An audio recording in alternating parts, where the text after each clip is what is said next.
Yeah, it was. It was a good day today.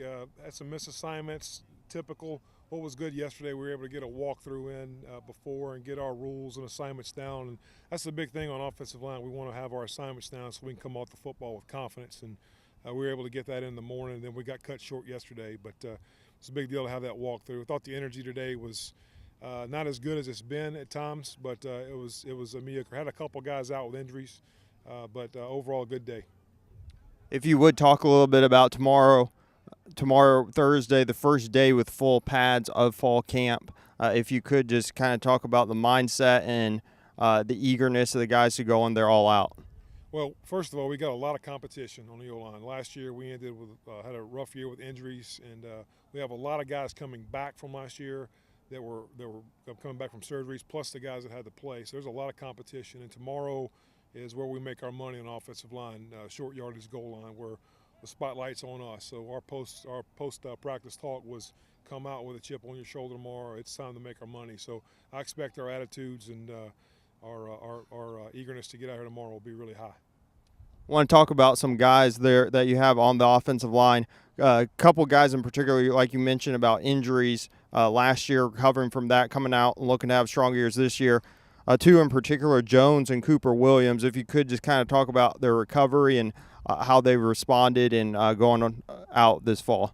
Sure. Well, first guy, Devontae Jones, the one that you mentioned. You know, he came in a couple years ago, transferred here from Baylor, and great kid, great young man, and unfortunately started the first game at Tech and looked really well last year against Texas Tech, and then had the back problem, so he missed. He has worked really, really hard to get back to where he's at, and honestly, I can't tell he's not missing a beat. He's really doing a good job, embracing his role, pushing those guys for a starting job again. So really proud of him.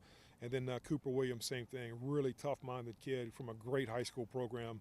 Really tough-minded kid, and had the ACL. He was a backup as a true freshman. Got thrown in the starting job, tore his ACL, and he's worked extremely hard to get back to where he's at, and he's doing really well at right tackle right now.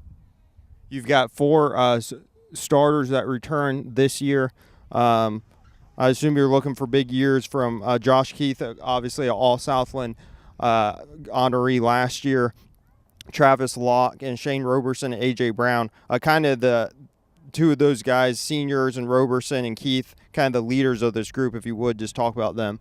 Sure. Just kind of going from left to right, Josh Keith came in last year from a junior college, kind of had a slow spring, and then about mid-season last year he really came on, and he's just getting better every day, learning that he's the biggest guy on the field, and he's starting to play like it. A.J. Brown, another good kid from a great high school program, knows how to win. He's kind of waited his turn and started last year. He's got a grip on that left guard spot, is really playing at a high level. Travis Locke, Temple High School, really tough kid too, hard-nosed. He's taken over at center for Anthony Pullins, who was here for 4 years, phenomenal player. Locke's really providing a lot of leadership, toughness. And then Roberson, he would have been a really, really good guard last year. We had to kick him out to tackle with all the injuries, and he did a good job out there, very unselfish, and he's got a chance to be a dominant player in this conference for us.